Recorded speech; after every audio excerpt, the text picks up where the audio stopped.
Hello students, आज हम discuss करेंगे ग्रोथ एंड डेवलपमेंट का टॉपिक 9, जिसमें हम करेंगे चॉइस ऑफ टेक्निक्स या फिर approaches to the choice of techniques. हमारे पास 3 तरह की चॉइस ऑफ टेक्निक्स की अप्रोचेस है। फर्स्ट है ट्रेडिशनल अप्रोच, सेकंड है Morris Dobb approach and third है ए.के. सेन्स अप्रोच।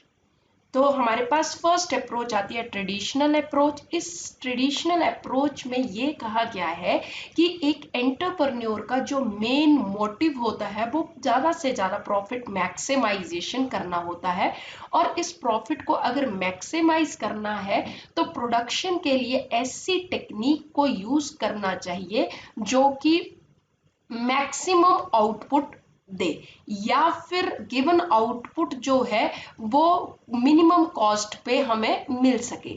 अब यहाँ पे जो फैक्टर ऑफ प्रोडक्शन के जो प्राइसेस हैं वो किस तरह से तय किए जाएंगे, रिलेटिव प्राइसेस के ऊपर बेस्ड होंगे, और जो आउटपुट प्रोड्यूस होगी उसको इवैल्यूएट किया जाएगा शैडो प्राइसेस के ऊपर।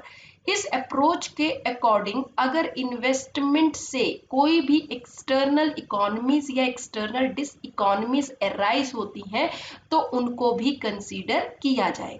सेकेंड अप्रोच हमारे पास आती है मॉरिस डॉब की अप्रोच। मॉरिस डॉब ने ये कहा था कि ऐसी टेक्निक को प्रोडक्शन में यूज किया जाना चाहिए जिसका रेट ऑफ ग्रोथ के ऊपर हाईएस्ट पॉजिटिव इफेक्ट हो, और एक इकोनॉमी में उनके अकॉर्डिंग रियल दो ही कॉन्स्ट्रेंट होते हैं। एक सरप्लस ऑफ वेज गुड्स, मतलब लेबर से बनी ज्यादा वस्तुएं होती हैं, और दूसरा लिमिटेड प्रोडक्टिव कैपेसिटी। अब उन्होंने ये कहा था कि अगर इन दो कॉन्स्ट्रेंट को कम करना हो तो उसके लिए हमें कैपिटल इंटेंसिव टेक्निक को ज़्यादा प्रेफर करना चाहिए, मतलब प्रोडक्शन में मशीनरी को ज़्यादा यूज़ करना चाहिए, और लेबर इंटेंसिव टेक्निक्स को हमें कम यूज़ करना चाहिए, क्योंकि अगर लेबर इंटेंसिव टेक्निक को हम ज़्यादा यूज़ करते हैं तो इससे जो ये दो प्रॉब्लम्स है, सरप्लस ऑफ वेज गुड्स और लिमिटेड प्रोडक्टिव कैपेसिटी, ये प्रॉब्लम जो है वो और ज़्यादा बढ़ सकती हैं। उनके अकॉर्डिंग ये था कि जब हम कैपिटल इंटेंसिव टेक्निक को ज़्यादा से ज़्यादा यूज़ करते हैं तो लॉन्ग रन में एम्प्लॉयमेंट भी ज़्यादा जनरेट होगी, बट ये जो लॉन्ग रन में एम्प्लॉयमेंट ज़्यादा जनरेट होगी ये इनफाइनाइट टाइम तक नहीं चलेगा, क्योंकि एक ऐसा टाइम आ जाएगा जब मार्जिनल कॉस्ट ऑफ कैपिटल किसके इक्वल हो जाएगी, मार्जिनल बेनिफिट फ्रॉम कैपिटल, और इस सिचुएशन को कहा जाएगा optimum capital intensity. Third approach है हमारे पास A K. Sen's approach. A K. Sen जो थे उन्होंने एक फुल फ्लेज्ड मॉडल तैयार किया था चॉइस ऑफ टेक्निक्स के ऊपर, और ये बेस्ड था कुछ एक एजम्पशंस के ऊपर। ये एजम्पशंस थी, फर्स्ट एजम्पशन उनके अकॉर्डिंग ये थी कि एक इकोनॉमी में कैपिटल गुड्स बनाई जाएंगी, और ये जो कैपिटल गुड्स होंगी वो अंत तक चलेंगी, मतलब परपेचुइटी तक चलेंगी, और ये जो कैपिटल गुड्स बनाई जाएंगी वो सिर्फ with the help of labour बनाई जाएंगी।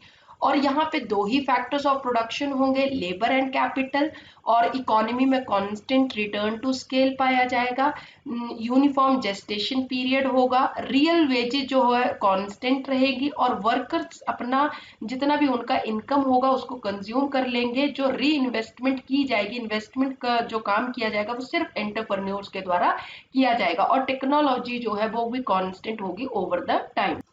ए.के. सेन ने एक इकोनॉमी को दो सेक्टर्स में बांट दिया था। एक प्री कैपिटलिस्टिक इकोनॉमी, जिसको हम कहेंगे बैकवर्ड सेक्टर, यहाँ पे मेन फोकस जो किया जाएगा वो एग्रीकल्चर के ऊपर किया जाएगा, और दूसरी थी state owned economy, state owned sector, जिसको एडवांस सेक्टर कहा जाएगा।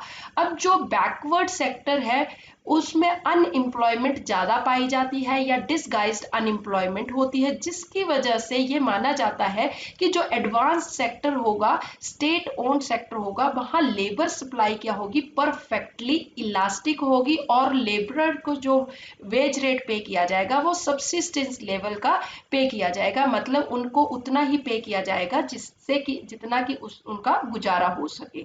अब चॉइस ऑफ टेक्निक की प्रॉब्लम जो है एडवांस सेक्टर में इसलिए अराइज होती है क्योंकि ये सेक्टर जो है अभी नया नया ही इंट्रोड्यूस हुआ है, नया नया ही स्टार्ट हुआ है, और क्योंकि गवर्नमेंट की कैपेसिटी जो है, इन्वेस्टमेंट करने की इस सेक्टर में बहुत ही लिमिटेड होती है, और अगर इन्वेस्टमेंट करने के लिए कोई सोर्स होता भी है तो वो कहाँ से आता है, बैकवर्ड सेक्टर में जो प्रोडक्शन होगी या एग्रीकल्चर सेक्टर में जो प्रोडक्शन होगी उस प्रोडक्शन में से कंज्यूम करने के बाद जो बचेगा सरप्लस के रूप में, वो गवर्नमेंट जो है वो इन्वेस्ट करेगी। अब वो इन्वेस्ट किस तरह से करेगी, इसके लिए वो एडवांस सेक्टर को दो पार्ट्स में बांट देगी। एक ऐसा डिपार्टमेंट होगा जहां पे सिर्फ कैपिटल गुड्स को प्रोड्यूस किया जाएगा, मशीनरी वगैरह को प्रोड्यूस किया जाएगा, और दूसरा डिपार्टमेंट जहां सिर्फ कंज्यूमर गुड्स को प्रोड्यूस किया जाएगा।